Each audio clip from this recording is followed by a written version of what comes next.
Welcome to another one of Alan Robson's Grisly Tale podcasts.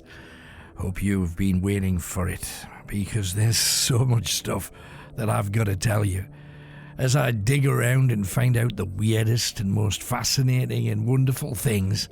And I think tonight you'll get a bit of a kick.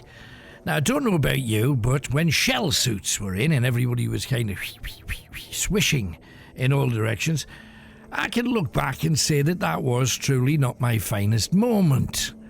And maybe there's some women out there who can remember puffball skirts, or maybe back into the 50s when they wore sort of a frame underneath their long dresses, and if a man backed you into the wall, the front of your dress popped up.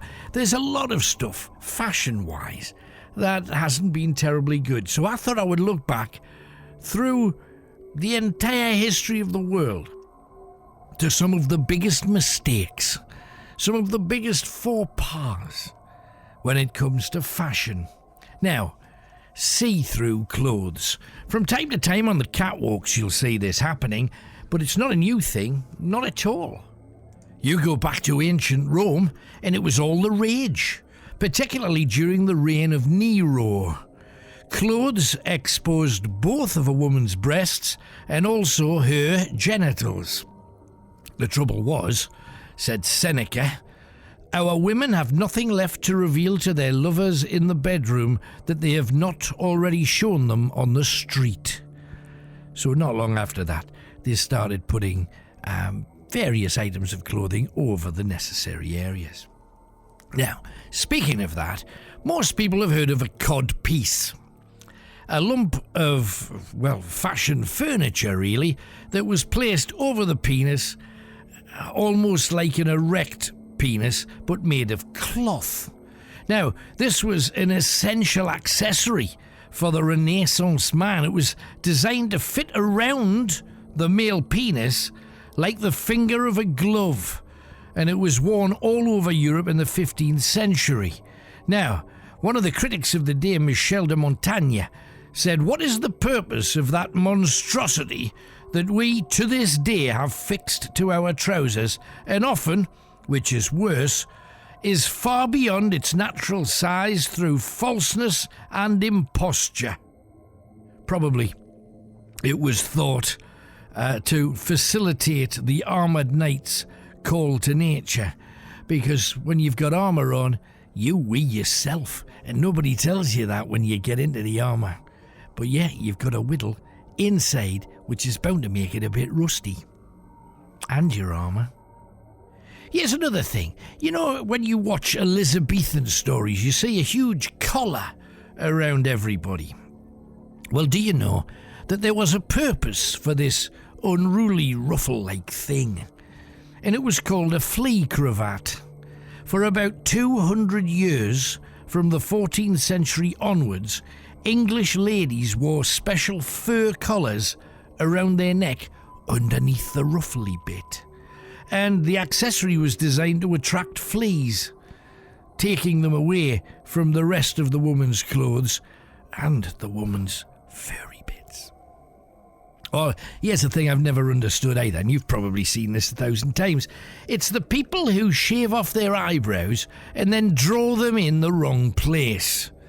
Now, I've never understood this, it still goes on, but do you know false eyebrows? In the 18th century, from about 1750 to about 1790, false eyebrows were the thing, not just for women, but for men and women. They shaved their own off and they stuck a couple of false ones on. And do you know what they made them out of? Mouse skin. Lovely. And they stuck it on with glue made of dead fish, so it stunk and looked ridiculous. One of the worst and nastiest fashions comes from China. And back in the day, they used to bind women's feet. And it goes back to the 1200s, and a woman called Empress Taki. She was born with a club foot, but she was an empress.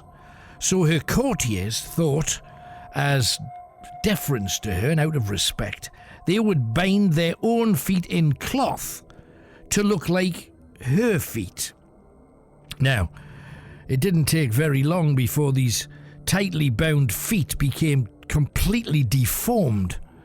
And then, for hundreds of years, deformed feet was desirable by women who literally folded their toes underneath their feet. The pain must have been unthinkable.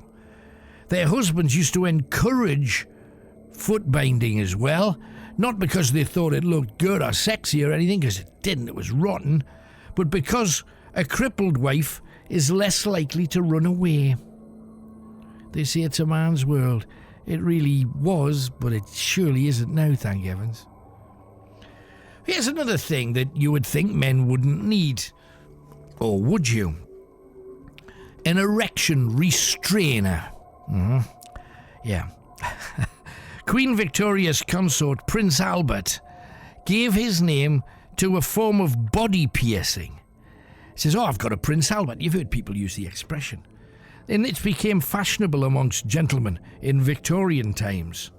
It was essentially a lump of metal stuck in your penis, horrifically, but the erection could be restrained by a row of small hoops attached to the ring. Oh, well, just why would you?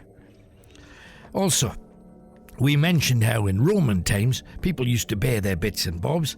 Didn't stop there. In the 1500s, exposing your bum and your penis and testicles became a thing. Exposed genitals was a fashion back in the 1500s. King Edward VI had to pass a law banning any man below the rank of lord from exposing his privy member and his buttocks. So, lords could still wave it about. Nobody else. England dictated that everybody should expose their naked genitals below short-fitting tunics.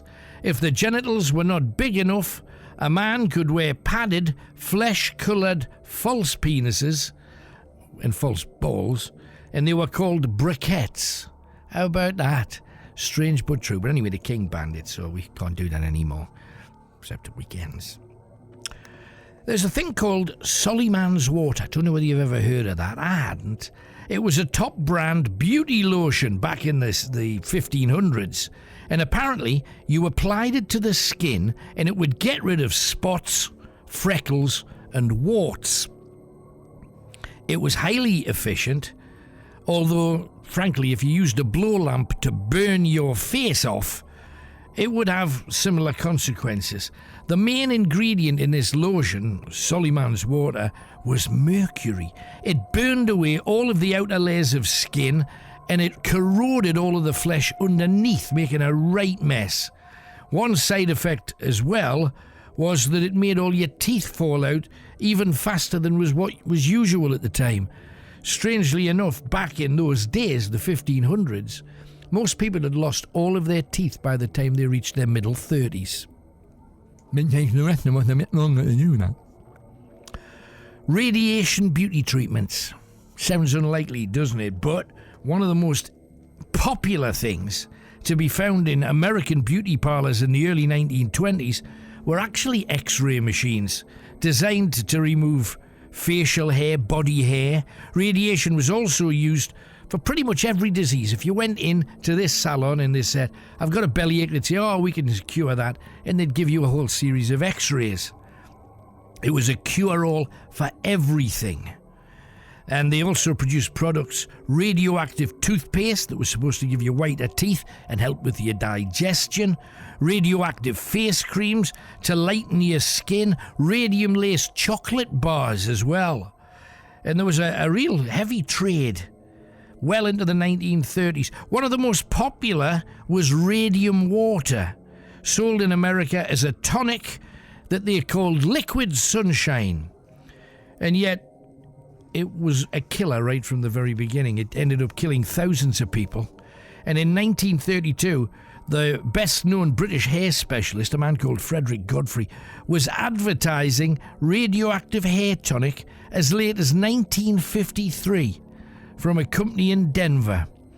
And they promoted a radium-based contraceptive jelly. Yes, Radium would kill any chance of anybody falling pregnant. It will also kill your erection and make your cock drop off. Pardon the language, ladies, of course. Now, when you smile that smile in the morning after you've cleaned your choppers, does the teeth glitter? Do they shine? Do they BG? Do they Osmond? Well, coloured teeth. It became a fashion in the 1500s in Italy. Nearly every fashionable woman in Italy coloured their teeth. Sometimes red, sometimes blue, sometimes green. Russian women always dyed their teeth black. Yeah, in some parts of the north, people just don't go to the dentist and let them turn black naturally. So that's fashion. But I'm not going to stop there. Instead, I'm going to move on to, if we're talking kind of dental things, I'm going to tell you a few things that dentists nowadays don't do anymore. And it's kind of like a guide to dentistry through the ages, and I think you might like it. Let's go way back. Ancient Egypt. They cured toothache by splitting open the body of a living mouse, which is very uncomfortable for the mouse. Then they would lay the dying mouse, still warm, along the patient's gum where the pain is. Okay? So a living, dying, bleeding mouse was placed in your mouth, wriggling. And Hippocrates used to recommend a toothpaste made of 3 dead mice and the head of a hare. You see, when you believe the experts, you're believing the experts with the amount of experience they have up until today. In 100 years, a lot of the things we're doing now will appear very, very silly indeed. The 1st century Greek scholar Pliny the Elder, claimed that toothache could be prevented by eating 2 mice a month. He also recommended pervasive green frogs, the burnt heel of an ox, toads and worms, and if you ate them you'd never get bad breath. Personally, I would have thought you were certain to get bad breath. And also the Romans relieved toothache by tying toads to their jaws, and they made toothpastes and mouthwashes from urine. Apparently, the very best piss you could get from anywhere on earth for your teeth was Portuguese piss. Urine is a cleanser. It does clean your teeth. So they weren't that far from the mark. I think it's all a matter of taste. Anyway, there used to be a Pepsi Dent commercial from back in the day that said, "You'll wonder where the yellow went if you brush your teeth with..." I don't think there was urine in that. A popular cure in the 1600s for toothache involved the application of sweat from the anus of a cat that had been chased across a ploughed field. So, first, you had to chase a cat across a ploughed field, and secondly, after you'd chased it, you had to catch the bloody thing. An original method of getting your teeth out, which is always a nasty damn thing, was put together by a doctor called Monsey.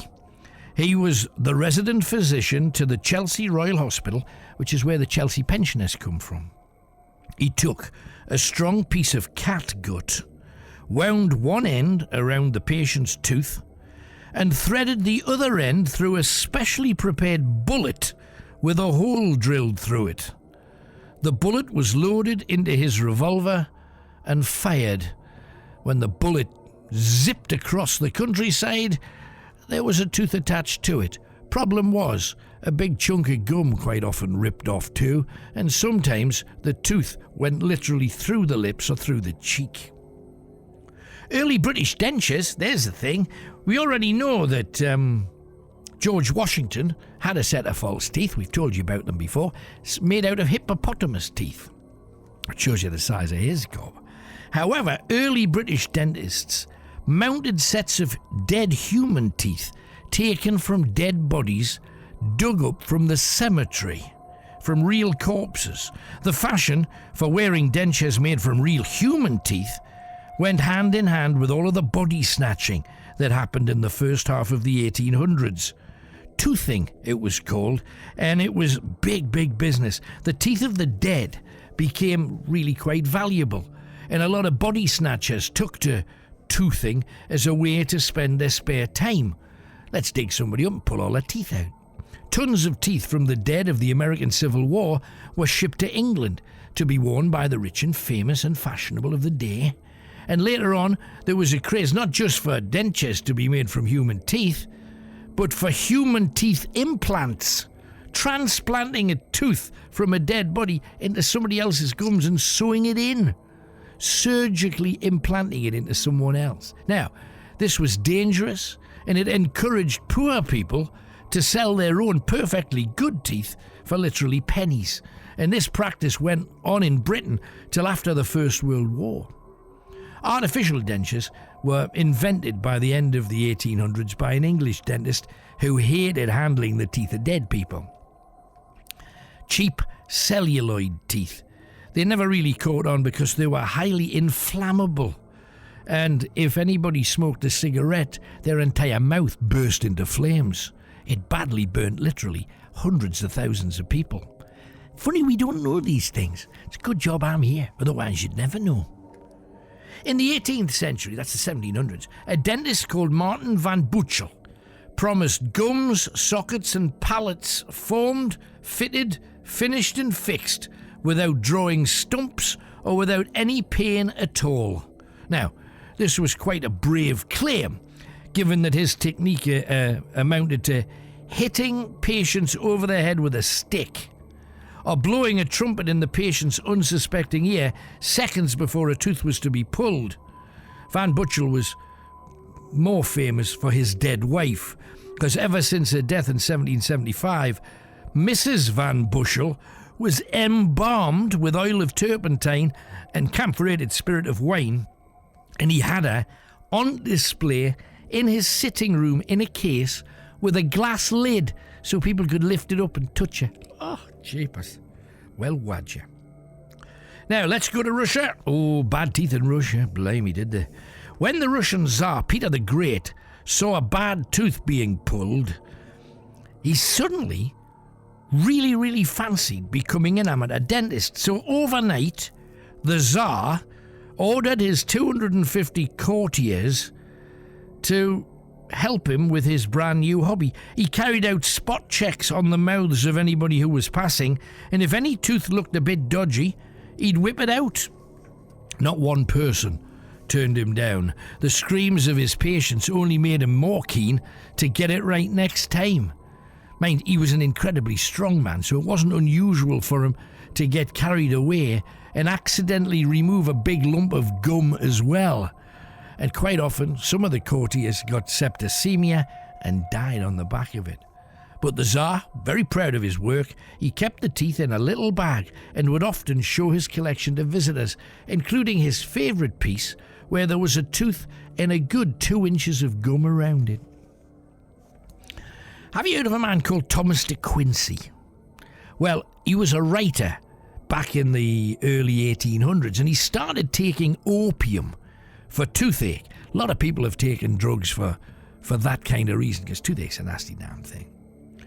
So he became a lifelong addict, and by his middle 20s he was taking 8,000 to 12,000 drops of opium every day.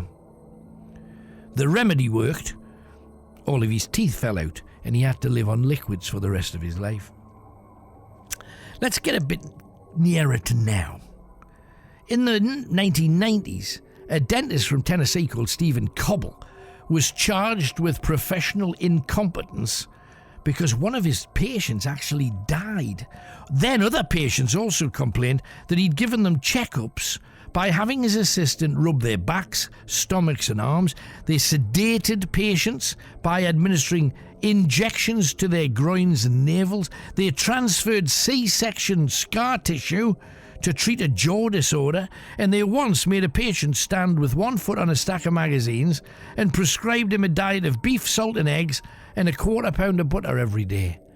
None of it made any sense to any other dentist anywhere. Now, I don't know about you, but one of the greatest feelings in the world is when you come out of a dentist after a checkup and everything is fine.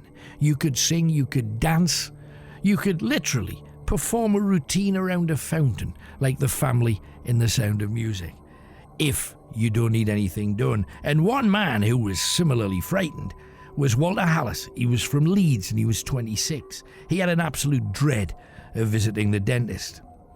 But in November 1979, he was in agony from major tooth pain. So he persuaded his best mate, Mark Waldron, to punch him on the jaw, cowboy style, thus knocking out the tooth. Pain gone. His friend obliged and gave him a punch that sent Hallis flying through the air and landing badly on the floor, fracturing his skull. Mr. Hallis had no more dental pain after that, because he died in hospital from his injuries 6 days later. So, there we have just a little look. I would hope you don't have a checkup coming up anytime soon. I'll not have done any good there. But let us get into the world of the grisly tale. Now, anybody who has travelled down the A1, especially if you travel through the north, you pass through a place called Peterlee. And you see it on the side of the road, and most people don't pop in. And it's a busy enough place, pleasant enough place too. But back in the day, it was a place known for a certain type of person who really liked eating human eyes.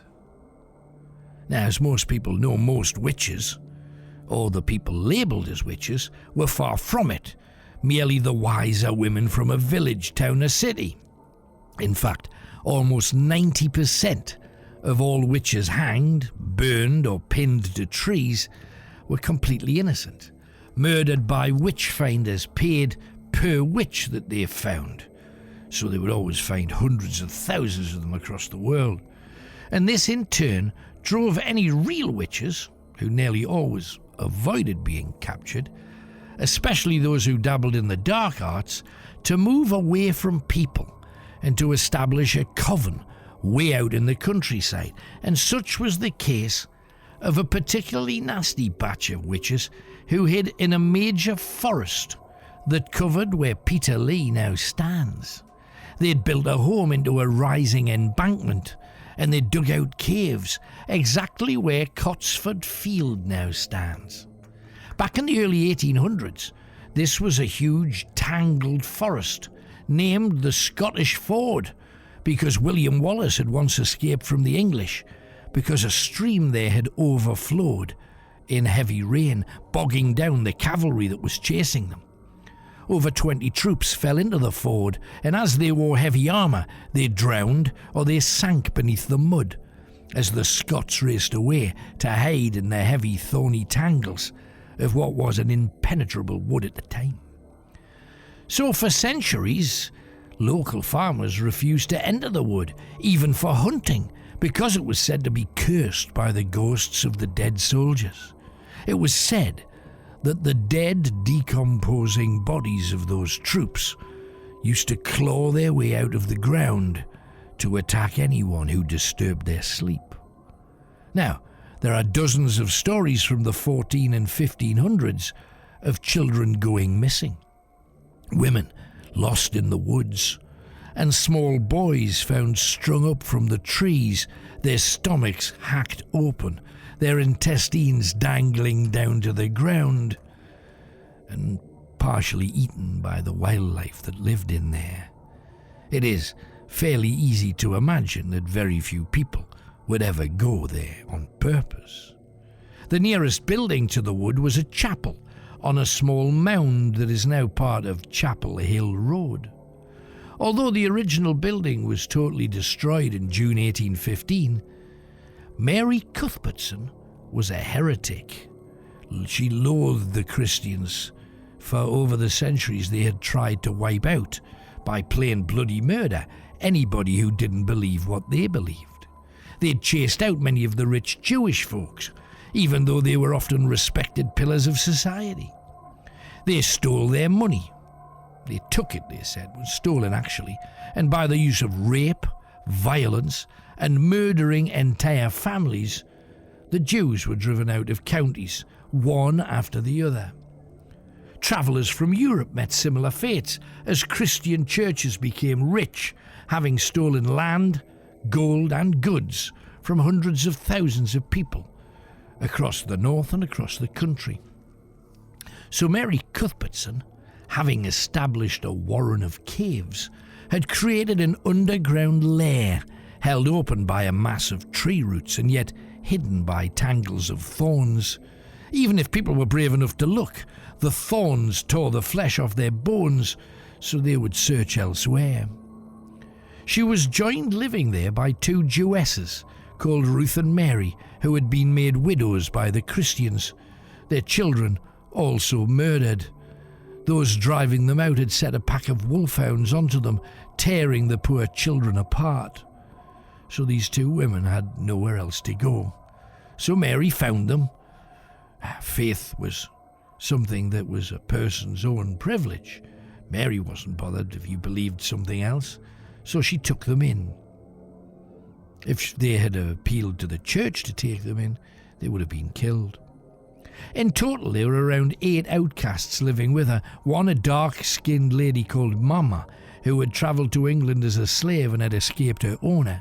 3 ladies were from Arabia, the wives of a rich merchant that the Christians had killed so they could steal his rich warehouses and a fleet of 15 ships.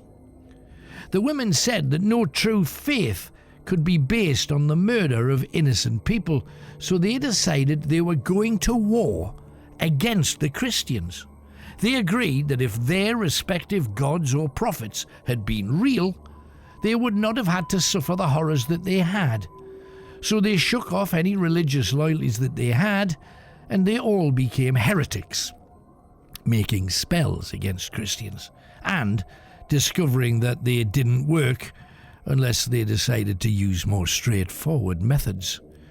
They started kidnapping people as they left that tiny chapel, all out on its own. Sometimes they had a mass late at night. It was easy to take someone. Someone would dawdle behind. Some child would run just a little bit further than they should. Usually, they just murdered their victims, leaving the body miles away from where they were, carrying the bodies in the back of their horse and cart, either far down the coast road or up the Sunderland Road. Murder is awful, but they wanted to create blind terror, so they began to kidnap children, women, or young adults, and eat the eyes from their heads while they were still alive, sucking them into their mouths and feeling the squish as they popped beneath their teeth, and then biting off the membrane or holding them in. Within 7 years, 70 people were found wandering in fields, along roads, hands out in front of them, trying to feel their way back to their homes because their eyes had been eaten out. A Christian minister once fell into their hands purely by chance, travelling to replace a man working at the chapel who had become infirm. He stopped and asked the women as they shopped in a fair in Durham where exactly the chapel was, and they offered to show him. He picked the wrong people. His body was found completely peeled of all of its skin, nailed to a tree, pinned like thousands of witches had been by the Christian church. The skin was parcelled into a square and nailed onto the tree above his head. The authorities had searched for the perpetrators responsible for the blindings, and now for this murder, yet without any success. Yet it came to a bloody ending when a Christian minister raped another Jewess in Durham, and rather than be found out, he slit her throat after, of course, he'd had his way with her. Now, this young girl had been a neighbour's daughter to Ruth and Mary when their families were still alive, so they implored that Mary help them revenge that poor, raped 13-year-old girl. So they asked the minister if they could see him in private about a matter involving cases of gold that had been entrusted to them. As soon as money was mentioned, he agreed immediately, saying, "Oh, come to the chapel on Wednesday. My wife and family and I will be the only ones there." So, on arriving, Mary the Jewess spotted a tiny baby in a basket and said, "Oh, what a beautiful child. Let me kiss her." In a single motion, she swept the child into her arms and sucked out and ate both of the child's eyes, and hurling the bleeding, screaming child at its mother. Seeing the eyeless sockets, she began screaming as Ruth hit her with a wooden stave and continued hitting her until she was a puddle of blood and shattered bone. At this, 2 other young children ran outside to find 5 other women waiting for them. Their eyes were eaten as the minister raced in from the simple vestry to see what the commotion was. He could not comprehend what he was seeing. He was used to seeing his enemies raped, tortured and murdered, but this was his own family, and he just stood there shaking. The 2 Marys and Ruth tackled him, Cuthbertson using a curved knife on the back of both of his legs, making it impossible for him to stand. The other 2 clawed at him until his eyes were out, and they ate one each. The minister begged to know what he had done to deserve this, and the rape was mentioned. "She wanted me to put God inside her. She was a Jewish heretic. I was saving her soul." Church doctrine at the time said exactly that.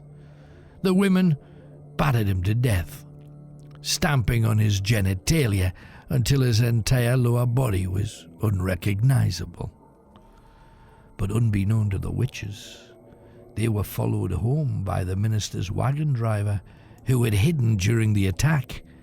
Within 24 hours, the coven was attacked and 8 women arrested, led by Mary Cuthbertson. The Christians told everyone they were certain of their faith, yet knew the witch's code, that if you harm a witch, that hurt will come back to you 10 times. So in that tangled wood, they pinned all 8 of them to trees, nailing them to trees so that nature would end their lives. As many as 10 wooden skewers through their hands, arms and legs, all with young women. And this led to them being gang raped almost daily until their bodies were in such a state that they were no longer attractive even to the most desperate rapist. The new minister said if Christians put God inside them, they would at least have a chance to enter heaven. It took them almost a month to die. Some locals tried to feed them in secret. One had a nest of blue bottles living in her ear. Another had her intimate area eaten away by wild dogs. Others simply starved to death, cursing the wood.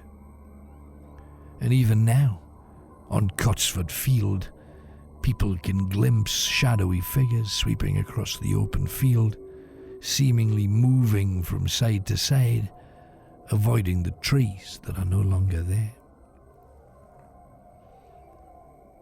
It's an incredible podcast this week on Alan Robson's Grisly Tales. And a big thank you to those that have helped support the podcast and the robsonsworld.com website. If you would like to support it too, if you can afford it, and only if you can afford it, anything would really help us.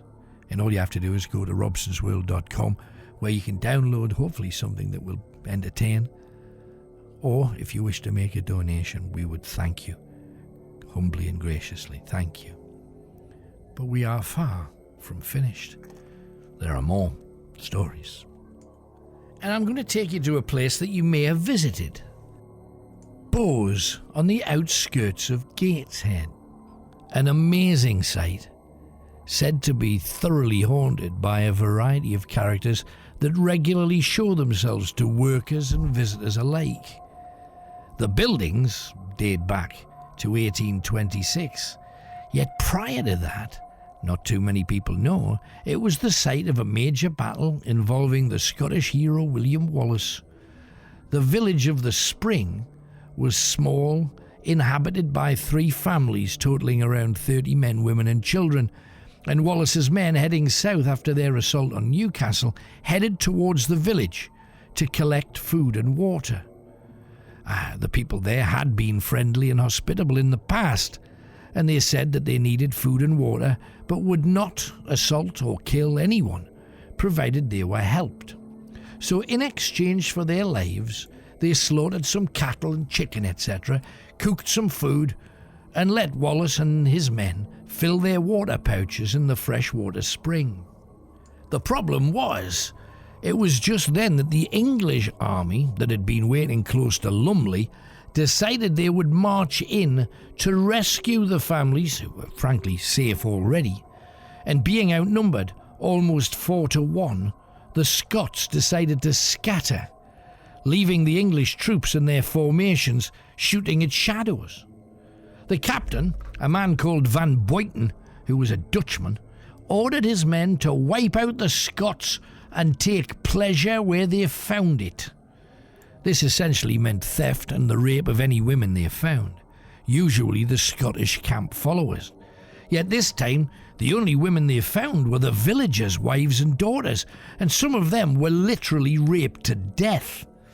The English visitors tried to explain that they were killing their own people, but bloodlust, and the other lust, had already taken them over. By the morning, the villagers had been massacred. Only 2 young women in their teens remained. The small children had been hurled alive onto bonfires, and all of the men hacked to pieces. The 2 girls sought out the captain and told him that they had killed no Scots.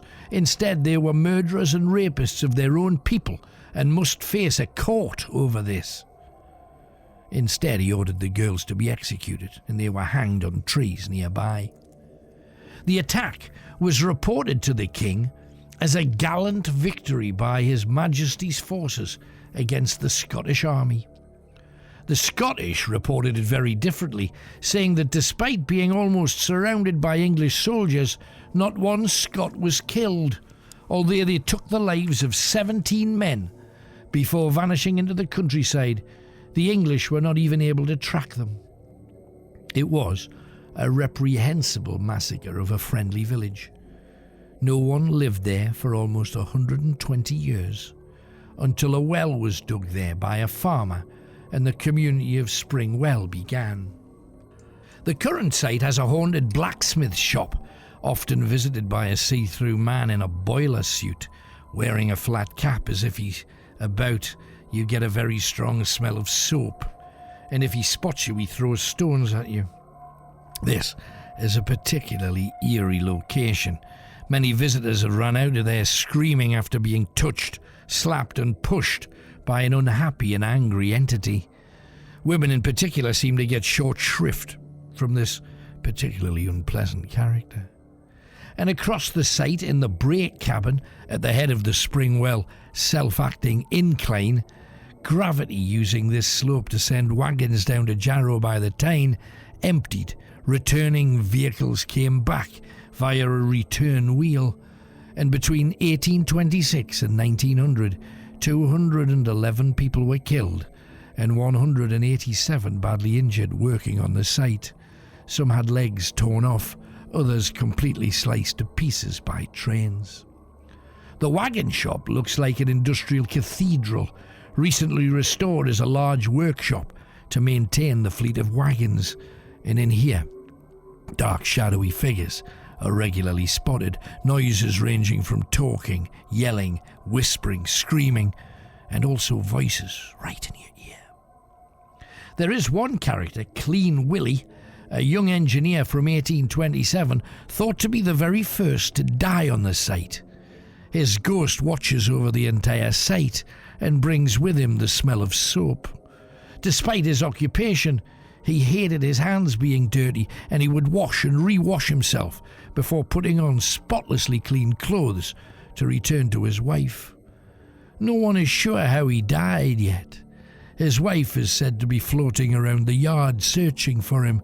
Some say that his death was hidden so as not to cause trouble. Yet his wife would come back to the yard every day for 3 years until she herself died of pneumonia. The joinery exhibition room is haunted too, and the site's Alsatians refuse to go up there. There's said to be a tall black shape of an angry man who rushes at you.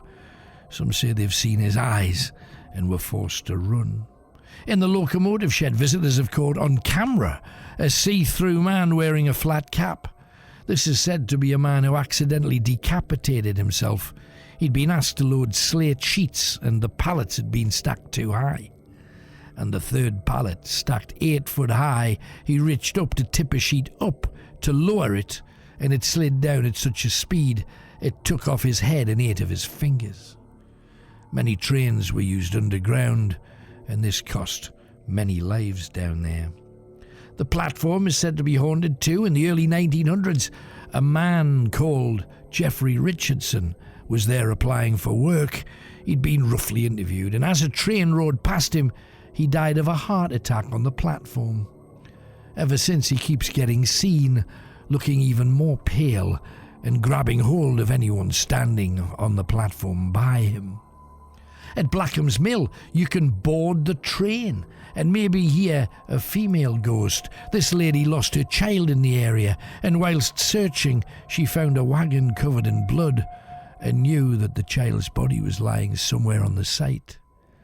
The child was never found, and his voice is also said to be heard screaming out for his mum. The entire yard at Bowes is synonymous with seeing spirit. You feel nauseous, anxiety, panic attacks and breathing difficulties.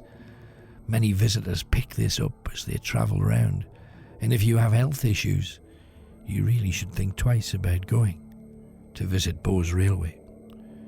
We've done several live visits there that you can hear on the robsonsworld.com website.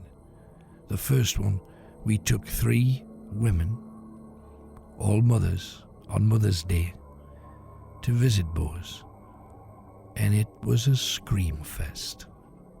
More recently, we took a spirit box and literally talked to the dead. Both available on robsonsworld.com if you fancy. We've got one more story for you tonight. Now, there used to be a pub in Newcastle upon Tyne, it may still be there, called the Lowther. And the Lowther is one of those names that you hear from time to time in the north. A few people have been called the Lowthers. A lot of pubs, Lowthers. And yet, where did it come from? Well, I'll tell you. The Lowthers of Westmoreland, over there, Cumbria way now. Robinson Crusoe's author, Daniel Defoe, once said, "Eminent only for being the wildest, most barren and frightful county that I have passed over in England or Wales." This part of England has always been known for blood and battling. They fought back the Irish pirates, the Romans, the Picts and the Scots. They then decided to fall out with pretty much every other northern tribe. Even the Romans, when building Hadrian's Wall, tending to keep a watch on the area rather than delving too deeply. The Vikings, on the other hand, loved the raggedy west coast of England and decided to settle there comprehensively. And on the area around where Lowther Castle currently stands, there's a story based around a warrior of Viking extract called Dolphin. He named the surrounding area Lowther, a Norse word meaning foaming river. It's believed he was Scandinavian because of the hogback tombs, each one said to represent a house. Down the Dolphin family lane, the first de Lowther to become prominent was Hugh de Lowther, the great-grandson, an established lawyer who would later become the king's attorney. And he actively fought against the Scots, those led at times by Wallace. He also came up against Robert the Bruce. And then, when Edinburgh fell to Edward I, Longshanks, the Hammer of the Scots, Hugh de Lowther was named as sheriff. And he needed to be tough, looking after a land that they had warred with for long years. In 1305 he was knighted, and Sir Hugh entered Parliament, leading to 600 years of tradition involving the Lowthers in the House of Commons. It was now in this role all of the land where Lowther Castle now stands was granted to him. In the 14th century, the Scots again began fighting, trying to gain freedom. And in 1345, 30,000 Scots swooped down to ravage Penrith, taking thousands of slaves back with them. They were later sold north of the border as English cattle. Having watched this from afar, Hugh III rebuilt the castle, making it much taller and harder to take. The soldiers there had a reputation of being strong and tough, and often the Scots would attack everywhere else, except Lowther Castle. The De Lowthers fought in many famous battles, Agincourt against the French, Solway Moss, and many others. Throughout history, the family had many adventures, some amazing and others most tragic, leaving behind them a property that is just well and truly haunted at every level. So let's move on to something very different again, and this time we are heading into Wales for something that's called the Warning Mist. Now, if the mist comes in the night, a death will follow. So say many of the good people of Diffit in Wales, and it seems to have a great deal of substance to it. Although we have details of over 20 cases ranging as far afield as Llanelli, Carmarthen, Llandovery and Swansea, the epicentre of this mystery seems to be Llandelo, overlooked by the Black Mountains. Now, trying to track down the very beginnings of the legend was far from easy, but it was cracked with the help of a Welsh farmer called Hugh Jones, who worked the land near Ammanford for almost 50 years in the 1930s. He told his son Michael the story, and he in turn passed it down to his son, who told me. It all began in the year AD 854, when Welsh Druidism was a powerful force within the community, and their leader was an evil man with a twisted lip called Sheba. Those whose respect he could not gain would suffer a tragedy in the family. A child would vanish, later found dead at the bottom of the cliffs at Capel Gwynedd. Once 3 druids were seen by passers-by hacking a young boy to death with axes and burying the body in a shallow grave at Salem. The locals knew this was going on, but they feared for their own lives, so they all kept quiet about it, merely paying their respects to the druids so that they wouldn't fall victims themselves. The last straw was when Sheba declared that they would be making human sacrifices to guarantee a good harvest. He told the local villagers to nominate someone, or else they would march in and just take a child. This didn't disturb only the villagers. Many of the druids felt that it was against their creed too, but none dared stand up against Sheba, who had become a psychotic maniac. The local community were appalled, and small groups gathered to plot against Sheba. There were over 500 druids, and surely no gathering of a dozen farmhands could possibly come out victors in such a one-sided contest. Word of their plans reached Sheba, and on the night of the 5th of August, 854, 40 of Sheba's best men, armed with pitchforks, swords and axes, set out to silence the dissenting mob. The homes belonging to the plotters were identified. They surrounded each one in turn and set it on fire, and as the families ran out, they were hacked to death. In one case, a 5-year-old child was first to emerge, and he was hardly through the door before he'd been decapitated with one swing of a druid axe. Over 40 people died that night. 10 homes lay in ashes, and the entire area knew that they were not to meddle with the druids. 3 days later, a woman in her 60s returned to her home in Llandelo to find it burned to the ground. Saron Roche, who was a great-grandmother, was known to the people thereabouts as a holy woman, in modern-day parlance a white witch. It had been presumed that she had been one of the incinerated bodies found in the house the following morning, but she had spent a week with family in Bethlehem just up the valley. to discover that all of her relatives had been wiped out caused a change in this usually kind woman. And she set off to face Sheba, who lived near the river Afontoy on the outskirts of the town. She hammered on his door with such fury that a crowd soon gathered, many of them druids, and Sheba stepped out carrying a sacrificial dagger. "Was it you who butchered my family?" asked Saron. The druid smiled widely at seeing this tiny, plump woman. "It was a warning to everyone not to dare plot against me," came his sneering reply. The woman reached inside a tiny leather pouch and produced some white powder and sprinkled it in the air around her, saying, "Now you cannot harm me." Sheba gave a loud belly laugh. "I suppose the dust will save you from this knife?" She nodded as she bent down to pick up a stone and then fumbled in the pouch for a tiny flint. "I will live forever, for that is my task, and in life I am sworn to help people, not to kill them. However, in death I will punish you for all that was done to my family that night."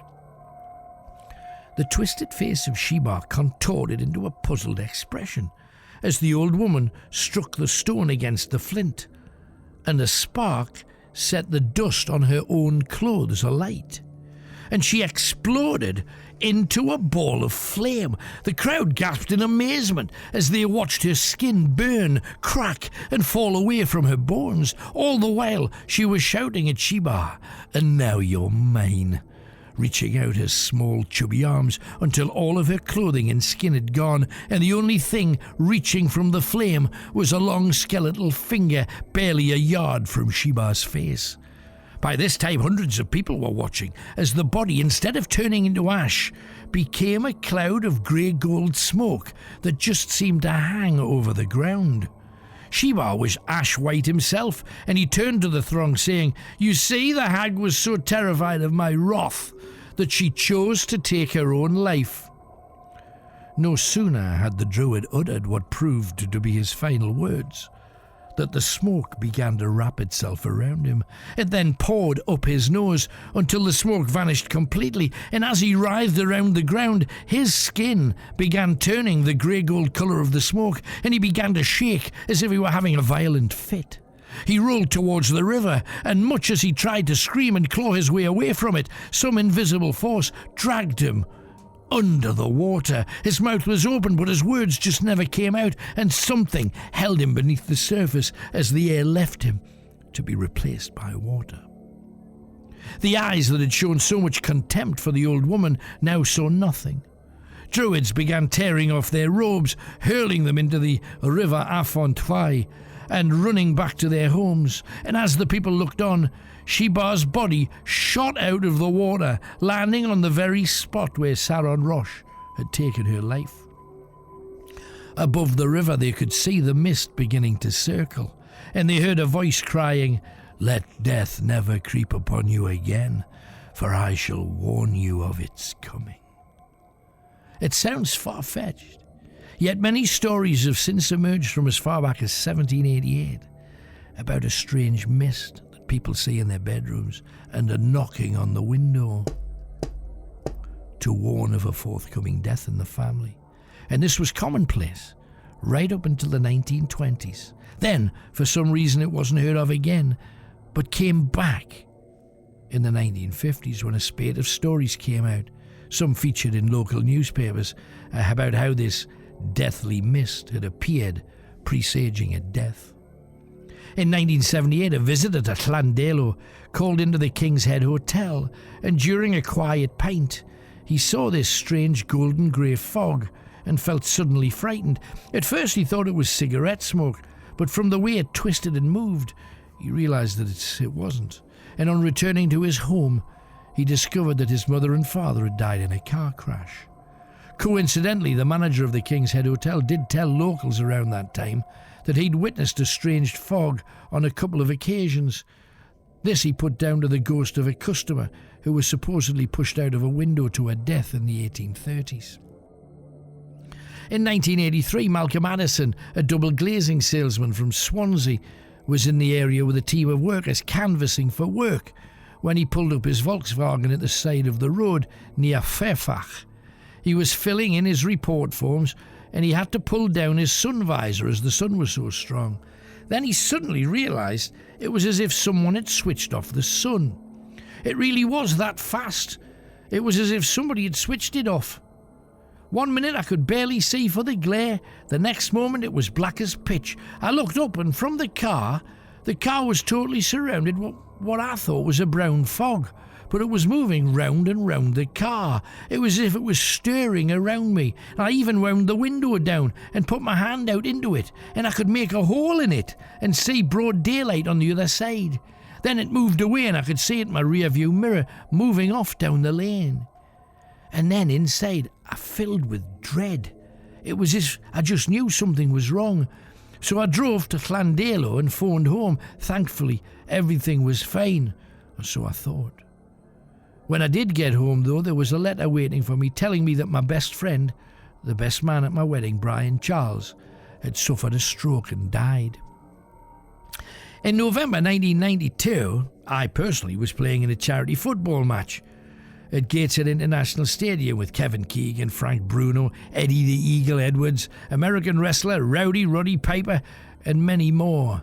Our team had lost, but I'd managed to grab 3 goals, so I was fairly pleased with how things had gone.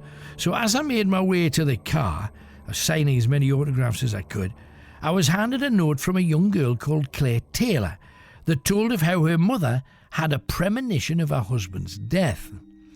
With it was a newspaper cutting that read, Dorothy Taylor knew her husband was going to die. 3 days earlier she'd seen a misty shape that had told her there was to be a death. Her husband Cliff had been ill for almost a year, and she knew that he was about to die. Dorothy said today, it gave me time to say all of the things I wanted to tell him, and to make sure that I gave him all of my time and all of my love. I thought no more of this until I saw Claire at another gig, and she told me that her mother was Welsh, originally coming from Llandovery, which is right next to Llandelo. Well, another grisly tale told. I hope you will come back next week and enjoy some more.